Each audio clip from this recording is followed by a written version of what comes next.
Okay, so what I was saying is that I just closed the chat box.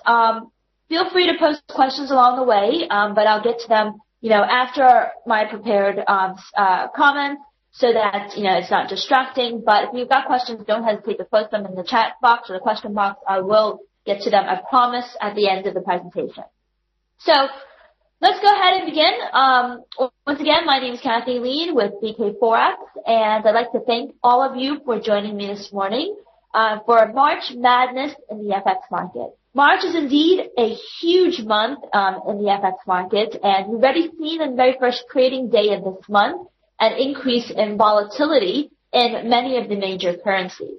And I don't think that this volatility is going to settle anytime soon. I think, in fact, the volatility will continue to increase and exacerbate because we did come off of quite a bit of a low vol environment previously. But this will become the new normal, in my opinion, for March because of all the key events and developments and perhaps, groundbreaking shifts in outlook for many of the major currencies. Now, before I begin, I'd like to just talk a little bit about what happened in the month of February. I hope you can see my trading screen. I'm actually going to open the chat box real quick. Can you see my screen with the currency pair changes?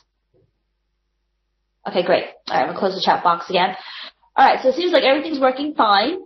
So February was obviously a pretty tough month in the foreign exchange market because, as you can see here, we basically had 80% or 90% in this case, of the G10 currencies increase against the dollar in the month of February. And this was due to the fact that we had weather-influenced data disappointments in the U.S. that drove the greenback lower. It was also due to green shoots in emerging market currencies, emerging market FX, and a little bit of stability, not so much obviously in the Russian ruble, but in other EM currencies that had fallen quite a bit, like the Turkish lira and the South African rand. So these two factors, along with rising gold and equity prices, has led some people to speculate that, the Fed may rethink its commitment to a predictable tapering path. So that led to pretty much broad-based dollar weakness in the month of February. And that's how we walk into this new trading week, which is, many people are wondering whether this dollar weakness will continue or if we're actually going to get a recovery in the greenback. And the outlook for the dollar is obviously not just driven by the outlook for the U.S. economy. That's certainly very important. And there's a lot of important developments that will emerge over the next month that could shift the outlook for the greenback. But there are obviously other factors as well that we will discuss. And I think it's very, very important to pay attention to. So starting off with the number one driver, let me just take a quick look. All right, number one driver of FX flows this morning, which is the battle or the escalating tensions between Russia and the Ukraine. And today is a perfect example of how politics can trump economics in terms of day-to-day FX flow. Today's U.S. economic reports will all take a backseat to the escalating tensions in the Ukraine. And it is no secret, I hope, to most of you that the Ukraine is just as important to Europe as it is to Russia. And there's a couple of reasons as to why Ukraine is causing so much strife in the global financial market, even though it's a relatively small country. And, is not a global power. But of course, a global power is getting involved, which is Russia. But from an economic perspective, Ukraine is a very, very important tie between Russia and the rest of Europe. Now, its geography is extremely important and a primary reason why Russia has such a large stake or feels like they have such a large stake in the Ukraine. Because Russia supplies about 25% of Europe's gas needs, half of which are pumped via pipelines running through the Ukraine. So if, the flow is cut And, this is not the first time that would happen. Russia did cut off past disputes with the Ukraine. It could drive up energy prices for businesses and households across the globe, not just in Europe, but around the world, because it could affect how oil prices trade, period. And obviously, not only would that affect risk appetite, but also commodity currencies that are linked to oil prices, and also inflationary around the world, particularly in Europe. In addition to being a key player in the transportation of oil, the Ukraine is also one of the world's top exporters of corn and wheat. And so the prices could rise if those exports come to a halt. So from a global economy perspective, the reason why the crisis in Ukraine is so important is because of its impact on commodity prices. Aside from that, the world has threatened to impose stiff sanctions on Russia, and that seems to be the most likely scenario instead of a military involvement. And this is a big deal because Russia has become much more dependent on the global economy or international economy now than it is 10 years ago. I mean, fully one half of Russia's foreign trade right now is with European Union countries.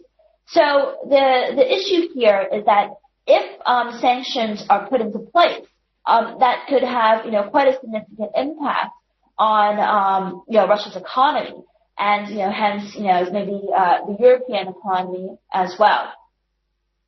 The Ukraine's government is in debt and needs massive amount of assistance. So the IMF could provide some. Russia was originally going to provide a $15 billion bailout for Ukraine, but at this stage, the IMF may have to step in and provide their own aid. Now, this is not as big of a deal for the FX market, but it is a bit of a story that everyone is watching for the global economy because IMF money comes from other countries. And then finally, the Ukraine isn't the only fragile emerging market. So the fear is that the instability in Ukraine could spill over to emerging markets around the world. We've already seen how poorly the Ukraine currency as well as the Russian ruble have been doing. I mean, both are trading at pretty low levels. So those are 5 reasons why the Ukraine crisis is important to the world. Now, the other reason why it's so important is because in 1994, I believe, Ukraine signed the Budapest Memorandum with the U.S. and UK, where they agreed to dispose of their arsenal of nuclear weapons in exchange for guarantees of protection from Western nations. Ukraine has obviously made good on its side of the deal, but so far the U.S. and UK have made no move to do the same. Obviously, the implications of U.S. and UK military involvement, which would be much more significant. But the U.S. and UK kind of mandated by this memorandum to protect Ukraine if their territorial integrity comes into question, and certainly coming into question with Russia invading the Ukraine. So if the U.S. sorry about that, if the U.S. was to get involved militarily, that would be extremely negative for risk appetite, risk currencies, and would probably drive the euro dollar lower, dollar yen lower, because investors rarely respond positively to the risk of war or the reality of war, unless it seems to be a quick victory. In this case, since we have 2 global powers that are going to be facing off, I think that it would have a huge negative impact on the financial markets, and not just currencies, but also equities as well. So this is an evolving situation. It's a pretty big deal. Hopefully you understand why it's a big deal, because I outlined 5 reasons why this matters to the global economy, as well as how the U.S. and UK are supposed to be mandated to protect Ukraine. So they've got a tough decision ahead of them, and obviously Russia is not a country that backs down easily. And so sanctions may not be enough, and they could retaliate. And this whole situation could get a lot uglier before it improves. And that is certainly a risk that we're facing right now. And that is why the euro dollar is under a bit of pressure, and it could be a reason why we could see a bit more risk aversion in the markets this week, even though March is a very big month in the FX market. There's a lot going on. This week is a very big week in the FX markets. The crisis and the turmoil in Ukraine will hang over, or should hang over, currencies throughout that period. So keep your eyes peeled for that, because that could certainly have a big influence on FX trade. Another reason why March is such a big month in the FX market is because we got a ton of important monetary policy announcements. We'll start off this week with the RBA rate decision, and we're just kind of going chronologically. Now, in terms of the RBA statement, there's a possibility that they can acknowledge some of the recent signs of slower growth, like, the drop in capital spending, the drop in construction work. Today we had a little bit of improvement. Having just shifted to a neutral stance at the previous meeting, if they were to disturb their kind of on-hold steady rate stance by suggesting that, there have been some signs of weakness, that would be terribly negative for the Australian dollar. This whole flip-flopping would erode the credibility of the RBA. Now, I think that given the improvements that we've seen in the data this morning, there is probably a greater possibility of just the RBA making no new comments, maintaining their steady stance. But if for whatever reason they do sound a little bit less optimistic, that would be extremely negative for the currency. Now, taking a look at the Aussie dollar itself, you can see that the Aussie dollar has fallen, and for those of you not familiar, these are my double Bollinger Bands. You may have read about them, but Aussie's trying to push itself into the sell zone, which is negative for the currency. This 89 level is very important. If it drops materially below 89, then there's no major support in the currency until 87 cents. But how it trades here will be key, and of course, most likely is going to hold this level going into the RBA rate decision. Whether or not it holds or breaks this level contingent upon the RBA rate decision.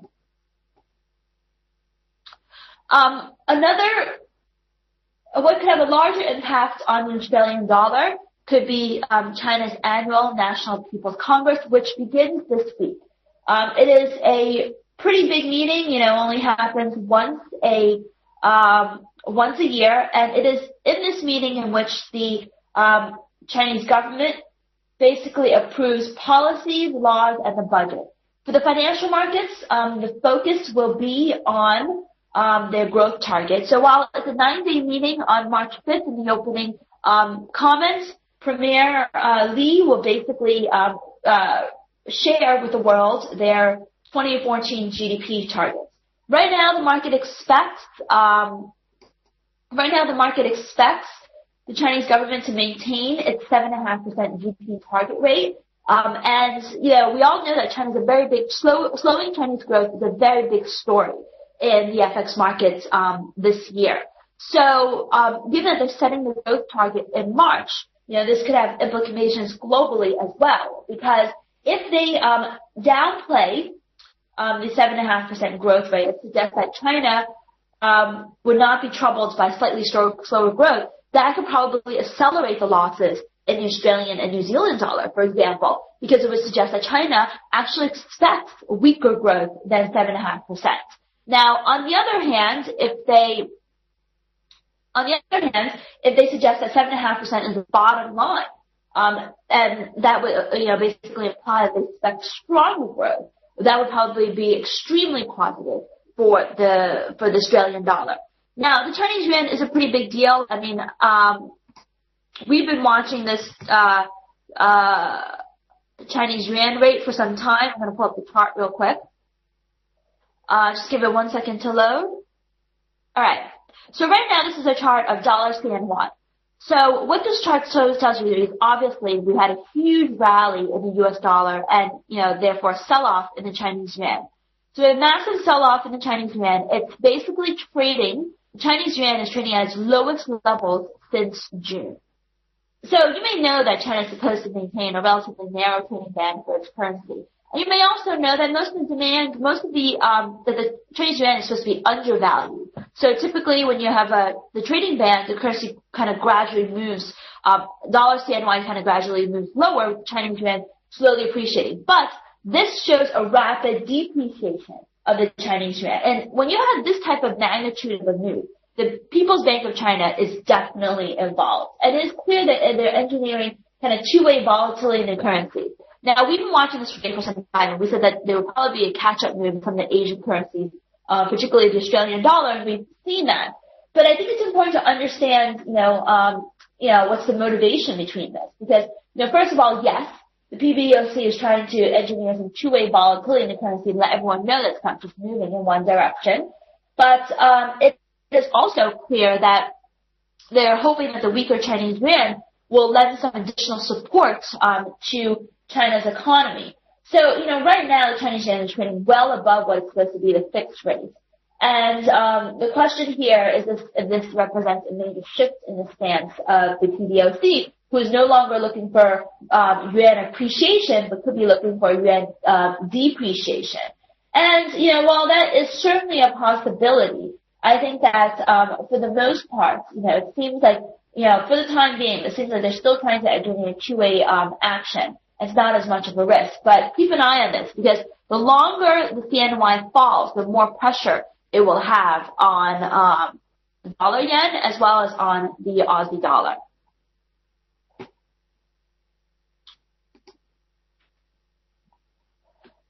The next key event in the month of March is going to be Thursday's ECB rate decision. Now, up until towards the beginning of last week, there's a lot of people who were looking for a rate cut by the ECB. We were not looking for a rate cut at all because we did not feel that the deterioration in the economy was severe enough, but, some people did. However, as the week progressed last week, we started to get some good European data. We started to get, particularly not so surprise in inflation. We all know that the ECB's primary focus right now is on inflation. Their last rate cut was driven by concerns about low inflation. But even though inflation is expected to undershoot in the euro for some time, it doesn't seem to be enough for the ECB to act on Thursday. And it's because we did have this upside surprise in core CPI last week, which even suggests that the ECB could notch up its own inflation forecast. That combined with stronger data out of Germany, like the IFO report, for example, and the lack of money market pressure provides justification for the ECB to stand down on Thursday. So we're not expecting any action from the central bank, and therefore the key lies in the comments from Mario Draghi. And the currency could still drift lower if Draghi reveals a dovish bias, but the odds are to the upside for the eurodollar if he acknowledges the improvement in the economy and the uptick in inflation. So taking a look at the eurodollar chart right now, you can see that the currency is pulling back a little bit today, simply because U.S. stocks are selling off quite open. They're selling off quite a bit. Now, in terms of the eurodollar itself, you can see that that's flirting with the first standard deviation Bollinger Band, which means that maybe it's attempting to fall out of the buy zone. But for the most part, as long as it holds above 137, in my opinion, the uptrend remains intact. And I do still believe that it wants to take out its year-to-date highs and make a run towards 139. So if we get some optimism and some acknowledgement of improvements in the Eurozone economy, that could be what drives eurodollar towards above 138.35, which is the resistance level in this region here, and towards 139. On Friday, the big question is three strikes. Is it three strikes and you're out for the Federal Reserve? We've got the all-important non-farm payrolls, U.S. payrolls report on Friday, and as you all know, we had two very subpar months of job growth. And when you have 1 month of weak job growth, people start, then eyebrows raised, they start to say, maybe it's just a fluke. 2 months of weak job growth, they start to, think about whether or not, this fluke will become, a more consistent trend. 3 months of weak non-farm payrolls growth, and, you pretty much have a trend in place. And so, I don't think that the currency, or the Federal Reserve would be able to ignore 3 consecutive, months of, weak non-farm payrolls growth. And while we won't have the, FOMC rate decision until 2 weeks from now, the dollar could still sell off aggressively if non-farm payroll surprises to the downside. Right now, the market's looking for about, 100,000 job growth. So if we get anything less than, 115,000, in my opinion, we could see dollar yen, which is already in the sell zone, break through its February lows at 175 and accelerate its losses towards 100. So, beware of that, because that certainly is a possibility that could happen in dollar yen. And we got a whole bunch of leading indicators for non-farm payrolls coming out before the Friday's release. So the Federal Reserve has been especially Janet Yellen has been very reluctant about signal any potential changes in forward guidance before seeing this report. So it is obviously an exceptionally important input into the central bank's monetary policy decision.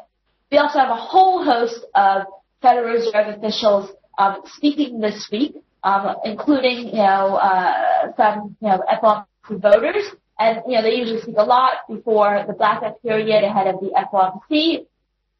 Most of them are speaking before the non-farm payrolls report, so we're not expecting any kind of new comments. But nonetheless, all of this will help to shape expectations for Friday's release. March 10th, we've got a BOJ rate decision, and if you look back at, let's go back to our charts. Taking a look back at dollar yen, you can see that the currency pair has fallen quite a bit off its 2014 highs, which means that the yen has appreciated quite a bit. So we've got this huge consumption tax coming in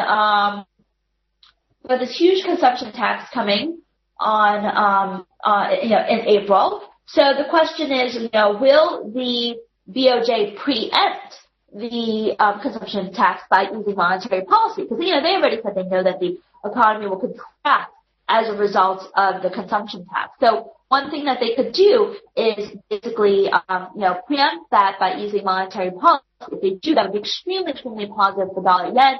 And one of the motivations for doing so is because, first and foremost, the yen has appreciated quite a bit since the beginning of the year. So that kind of, puts pressure on the Japanese economy and limits their growth.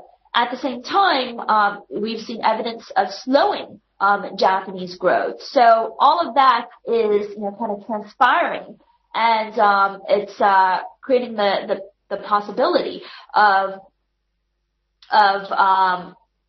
some additional stimulus from the BOJ. Take a quick look at how the Nikkei's been doing.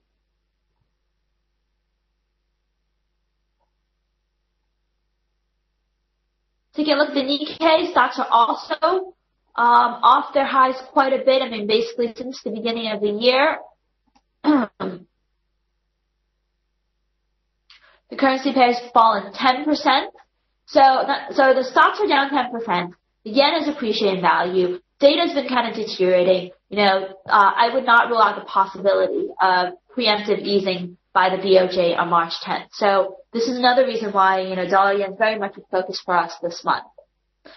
March 12th, next week, is a huge monetary policy announcement from the RBNZ. Economists are now looking for the first rate hike from the central bank since July 2010.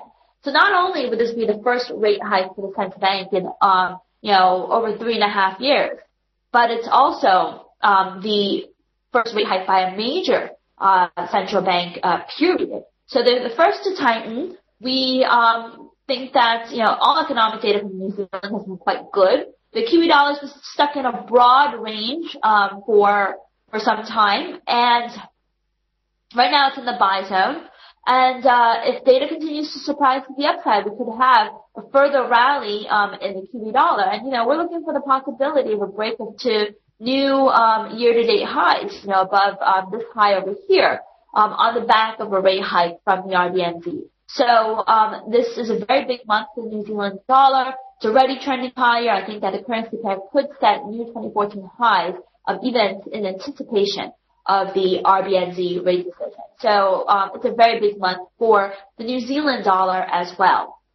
3 reasons why we like the Kiwi. First of all, we've got pretty nice growth and economic data from New Zealand, so the country could very well experience faster growth this year. They're basically what we call the Teflon currency, because they survived slowing growth in their two largest neighbors, Australia and China. They survived a major drought. They survived a milk contamination scare. They survived a strong currency. So, they survived a lot, and yet they're still able to experience, stronger growth. This is obviously one of the benefits of having an extremely, extremely tiny economy that is sensitive to, every big and small development. I think that everyone can hear me okay? All right. Also, they're looking to be the first central bank to raise interest rates, which is also extremely positive for the currency. But the key is because New Zealand, unlike Australia, thrives in soft and not hard commodities. They are one of the largest producers, or they're one of the largest suppliers of milk powder to China, whereas, obviously Australia provided hard like iron ore, coal, and things like that are more critical to the building boom in China. Whereas basically China's shift in focus from being the world's lowest cost provider, focusing on exports and refocusing back on domestic growth will benefit New Zealand significantly. It'll benefit New Zealand in the sense that as their middle class becomes more prosperous, or more people become middle class, they're going to want to eat more protein and drink more milk. So New Zealand will benefit from soft demand that won't necessarily be affected by slowing Chinese growth. And then on March 19th, we have the most important event risk for the FX markets, and that is the very first FOMC rate decision by Janet Yellen. It seems like we've had her at the helm for a while because we've been talking about that for a while. But this will actually be the very first, on March 19th will be the very first FOMC meeting in which she chairs. She's obviously been involved in a lot of the other meetings as vice chair, but this is the very first one that she'll be chairing.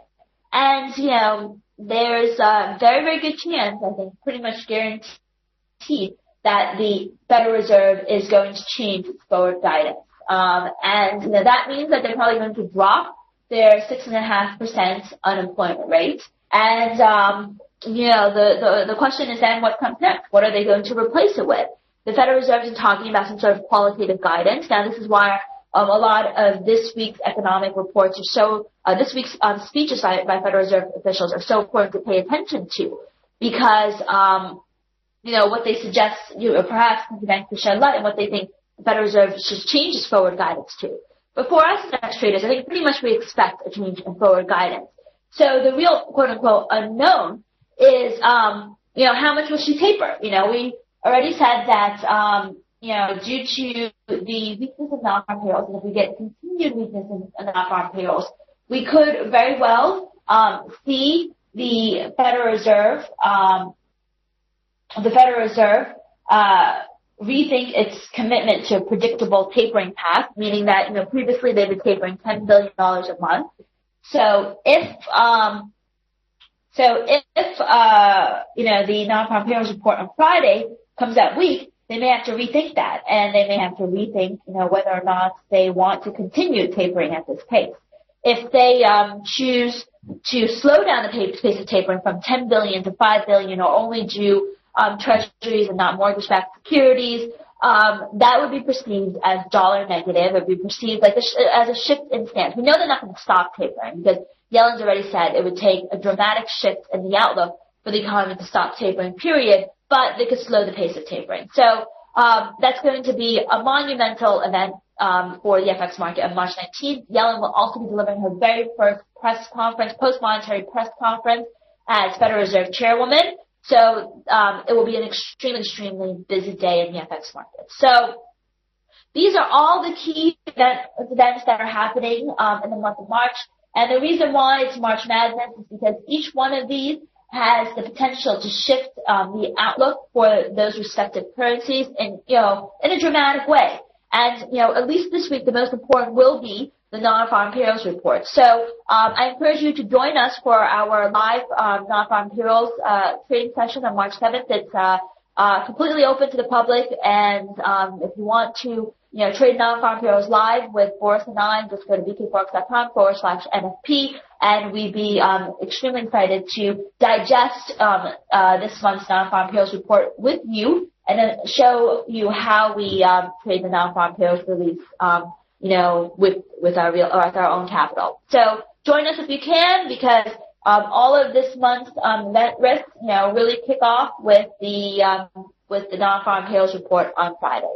Just bkforex.com/NFP. All right, so with that, I'd like to open up the floor to any questions that you may have. I know that there's one question about soft versus hard commodities. Basically, what this means is hard commodities are things like iron ore and coal. Soft commodities are things like milk, cotton if it was a soft commodity, meat and so forth. So what I was talking about in terms of the New Zealand dollar is that Australia is a provider of hard commodities to China, whereas New Zealand is a provider of soft commodities. So even if China slows, New Zealand may not be hurt that much, and this is one of the reasons why the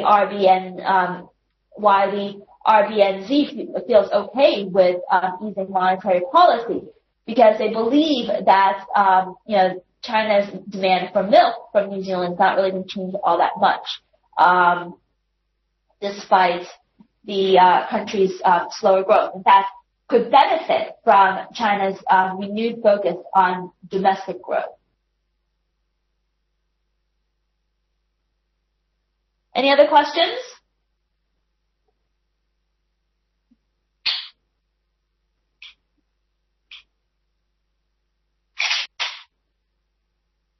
No additional questions about anything that we talked about? Got 10 minutes of questions. Feel free to ask away.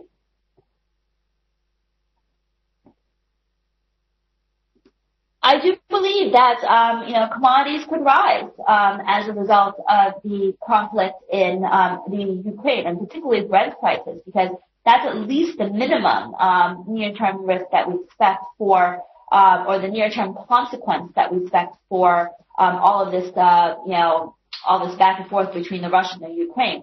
So, yes, I am quite bullish Brent as a result of that. And let's take a look.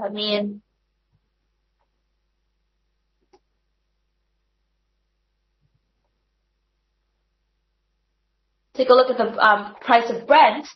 You can already see that the price of Brent is rising quite a bit on the back, for no other reason than all of this turmoil, because it poses the biggest risk to the commodity markets.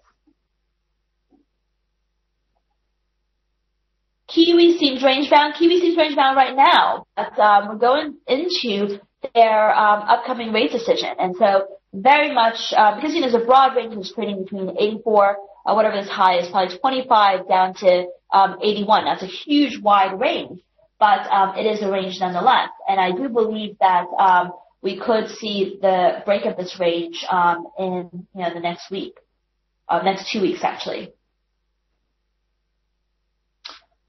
Aussie dollar. Yeah, definitely the risk of reward, risk aversion is weighing on both the Aussie and Kiwi. Aussie dollar, like I said earlier, 89 is pretty important support. Pretty much today's low, 88.91. If it breaks below there, it can accelerate losses down to 88 cents. How about CAD? Are you long? No, we don't have any trades in CAD right now, but you can see that dollar CAD is flaming out a little bit. Support's down at 110. It's in the range trading zone, so no clear direction right now. So can you give us more insight about the Chinese internal economy versus their economy driven by exports? Well, the domestic economy in China has a huge, rich core gap, and that's really what they're troubled with, because their focus is because they realize they can not be or remain the world's lowest cost provider forever. So, with 1 billion people, there's a lot of potential domestic consumption. So if they can turn their economy into the U.S., which is that it's driven by domestic consumption and not a reliance on exports, that, would be a firmer foundation. That's really what the 5-year plan is. And also, wages in China are increasing, at least, for the people who have jobs. So that is also another reason why, they can't remain the world's low-cost provider. So they're taking a lot of social initiative to, raise the wealth of their lower class and bring those to the middle class. And, a lot of the social programs are not, economically positive in the short term, but, could end up paying off in the long term. Good questions, though. Any other questions?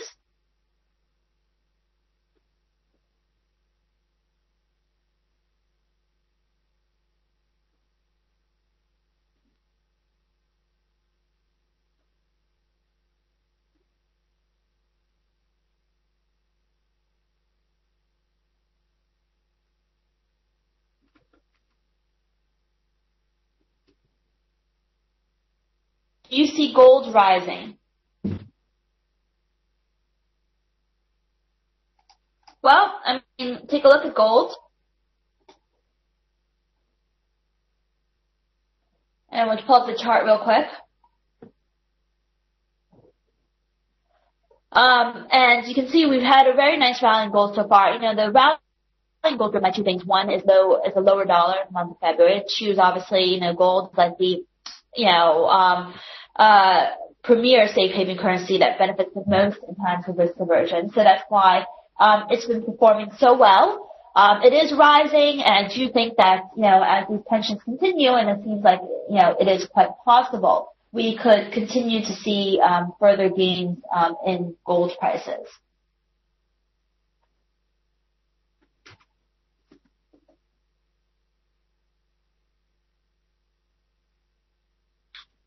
Let's see what other questions you have. A little bit more about commodities indices. We already talked about how, looked at each individual commodity currencies. If you have a specific question, I'd be more than happy to answer them. I'm just talking about oil in general. I don't follow the individual oil instruments. Any other questions? So we already looked at, crude oil, and I talked about how the greatest impact of the Ukraine crisis is on oil, and how it could drive oil prices higher. So you can interpret that, as you see fit in the individual, oil instruments, which, as I said earlier, I'm not an expert on oil. We focus on, currencies.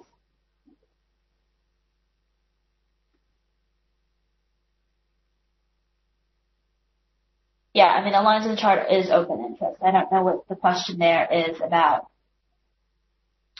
Basically, it's just general open interest that they track. And, there's a lot of interpretations of open interest. People like to say that if there's a significant amount of open interest, then there's probably legs to the move. If there's not as much open interest, then, it may just be a liquidity short squeeze. But you can see the open interest, spiking at the beginning of the month. All right. Any additional questions?